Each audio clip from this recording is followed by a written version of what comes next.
পৃথিবী ধ্বংসের পূর্ব লক্ষণগুলো, ছোট ছোট আলামতগুলো আপনাদের সামনে পেশ করব ইনশাআল্লাহ।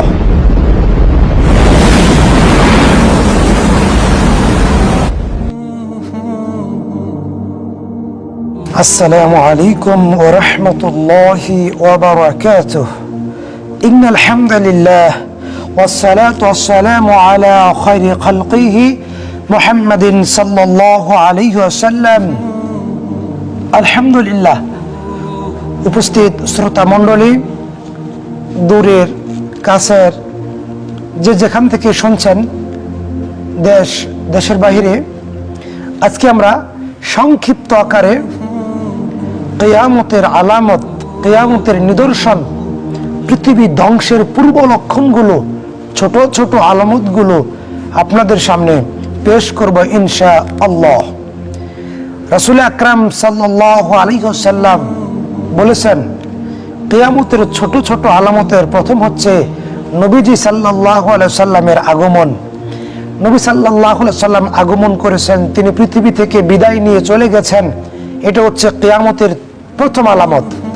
নাম্বার 2, আল্লাহর নবী সাল্লাল্লাহু আলাইহি ওয়াসাল্লাম তিনি তার ডান হাতের শাহাদাত আঙ্গুল দিয়ে ইশারা করে চন্দ্রকে দ্বিখণ্ডিত করেছিলেন তার জীবদ্দশায়। এটা হচ্ছে কিয়ামতের দ্বিতীয় আলামত। নাম্বার 3, বাইতুল মাকদিস, ফিলিস্তিন বিজয় হবে, এটাও কিয়ামতের আলামত।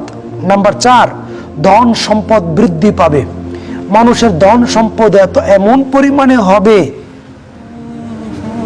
এটা হচ্ছে কিয়ামতের 4 নম্বর আলামত। 5 নম্বর, কিয়ামতের পূর্বে অনেক ফিতনা প্রকাশ পাবে, অনেক প্রকার ফিতনা।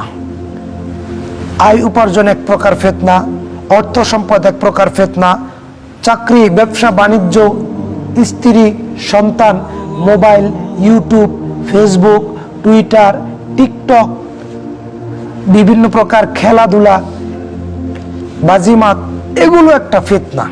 আল্লাহ পাক কোরআনে উল্লেখ করেছেন সূরা তাহরিমে, ইন্নামা আমওয়ালুকুম আওলাদুকুম ফিতনা। ধন সম্পদ, স্ত্রী, পৃথিবীর ভিতরে ভোগ্য সামগ্রী যা কিছু আছে, যেটা অধিক পরিমাণে মানুষ চায়, সেটাই ফিতনা। নাম্বার 6, ভণ্ড ও মিথ্যুক নবীর দাবিদার। যেমন গোলাম আহমদ কাদিয়ানি, তিনি নিজেকে নবী বলে দাবি করেছিলেন। মুহাম্মদ সাল্লাল্লাহু আলাইহি সাল্লামের ইন্তেকালের পরেই মুসাইলামাতুল কাজ্জাব নামে একজন প্রতারক, মিথ্যুক, নিজেকে নবী বলে দাবি করেছিলেন। হযরত আবু বকর খলিফা রাদিয়াল্লাহু তাআলা আনহুর আমলে মুসাইলামাতুল কাজ্জাব প্রথম বন্ড নবী বলে নিজেকে দাবি করেছিলেন। নাম্বার 7, হেজাজ অঞ্চল থেকে আগুন প্রকাশিত হবে, অর্থাৎ মদিনা থেকে, সিরিয়া থেকে একটা আগুন প্রকাশিত হয়েছিল, যেটা মদিনা থেকে প্রকাশমান হয়েছিল। এত উঁচু পরিমাণে, এত বেশি পরিমাণের অগ্নিকুণ্ড প্রকাশ পেয়েছিল। এটা 620 খ্রিস্টাব্দে, 620 সালের পরেই, ঐতিহাসিকদের মত অনুযায়ী এটা, বা তার মুহাম্মদ সাল্লাল্লাহু আলাইহি সাল্লামের ইন্তেকালের কয়েক বছর পরেই এই হিজাজের আগুনটা প্রকাশ হয়েছিল। নাম্বার 8, আমানতের খেয়ানত করা, আমানতের খেয়ানত হবে, মানুষের মধ্যে আমানতদারিতা থাকবে না। নাম্বার 9, দ্বীনি ইলম উঠে যাবে, মূর্খতা বৃদ্ধি পাবে। এটা সবচেয়ে কঠিন, সবচেয়ে কঠিন। এখন বক্তাদের পরিমাণ অনেক বেশি, কিন্তু জ্ঞানী বক্তা, কিতাবি ইলম, হাদিসের ইলম, কোরআনের জ্ঞান, কোরআনের তাফসিরের জ্ঞান, এটা আমাদের মধ্যে সবচাইতে বড় অভাব। এখন যার থুতনিতে যত বেশি ক্ষমতা, যত বেশি জোর, যত বেশি গলায় কণ্ঠ আছে, সুরেলা বক্তা, উল্টা পাল্টা কথা বলে এখন বক্তা ভাইরাল হয়ে যায়। এখন অমুক কাফের, তমুক কাফের, অমুক কোরআন বুঝে না, তমুক কোরআন বুঝে না, সে ফেতনাবাজ, সে মাযহাব মানে না, সে জোরে আমিন বলে না, সে আহলে হাদিস, সে লামাযাবি, সে কাফের, সে ভণ্ড। আস্তাগফিরুল্লাহ, ফাস্তাইজ বিল্লাহ, নাউযু বিল্লাহ। আল্লাহর নবী যে বলে গেলেন কিয়ামতের পূর্বে জ্ঞান উঠে যাবে, মূর্খতা বৃদ্ধি পাবে।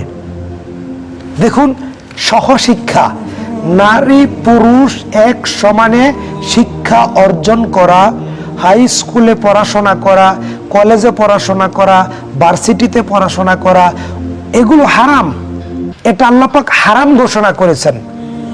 নবীজি সাল্লাল্লাহু আলাইহি সাল্লাম এই পড়াশোনাকে জেনার সমতুল্য বলেছেন।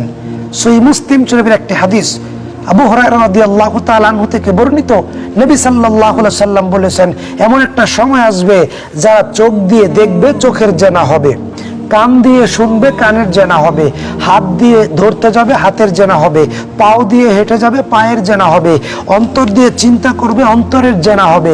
আমি এই হাদিসটা এখানে ব্যবহার করতে চাই।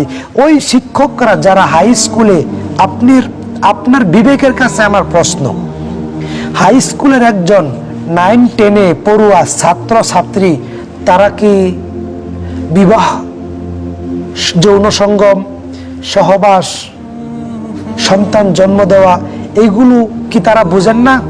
তাদের কি এই জ্ঞান নাই? অবশ্যই তারা অ্যাডাল্ট, অবশ্যই তারা অ্যাডাল্ট, তারা প্রাপ্তবয়স্ক।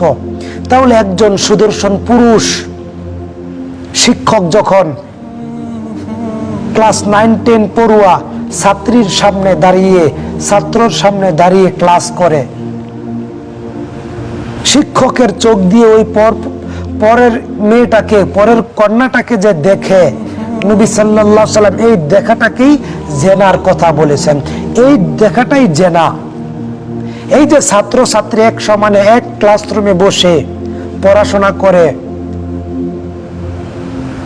জ্ঞান অর্জন করে, এবং ইদানিং একটা পড়াশোনা দেখা যায় যে তারা দলগতভাবে পড়াশোনা করে, দলগত পড়াশোনা, পার্টি এডুকেশন, দলীয় পড়াশোনা। এটা ইসলামে হারাম, চূড়ান্ত হারাম। এই পেশাটাও হারাম, এই শিক্ষকতার পেশাটাও হারাম, এই ছাত্রদের পড়াশোনাও হারাম, এই ছাত্রীদের পড়াশোনাও হারাম। অথচ আমরা দেখতে পাই যে অমুকের ছেলেটা ঢাকা একটা ভালো মানের কলেজে পড়াশোনা করে, ইংলিশ মিডিয়াম, বাংলা মিডিয়ামে। দেখতেছেন শিক্ষার মান দিন দিন বৃদ্ধি পাচ্ছে, কিন্তু নবীজি বলেছেন শিক্ষা কমে যাবে, মূর্খতা বৃদ্ধি পাবে। এই যে কলেজের, হাই স্কুলের, ভার্সিটির ছাত্র ছাত্রীরা, তাদেরকে জিজ্ঞেস করেন সূরা ফাতিহার অনুবাদ করুক, সূরা ইখলাস, কুল হুয়াল্লাহর অনুবাদ করুক, তরজমা করুক, সহি করে কোরআন তেলাওয়াত পড়ুক, তারা এটা পারবে না। কারণ কোরআনের ইলম উঠে যাবে, মূর্খতা বৃদ্ধি পাবে। 10 নাম্বার, অন্যায়ভাবে জুলুম নির্যাতন বৃদ্ধি পাবে। এখনই সেই সময় দলীয় দাপটে, দলের ক্ষমতায়, শারীরিক ক্ষমতায়, 5টা ভাই সেই ক্ষমতায়, চেয়ারম্যানের লোক, মেম্বারের লোক, এমপির লোক। এই যে আল্লাহ রাসূল সাল্লাল্লাহু আলাইহি ওয়াসাল্লাম বলছেন কিয়ামতের পূর্বে অন্যায়, জুলুম বৃদ্ধি পাবে। এটি হচ্ছে কিয়ামতের ছোট ছোট আলামত। আসসালামু আলাইকুম ওয়া রাহমাতুল্লাহি ওয়া বারাকাতুহু।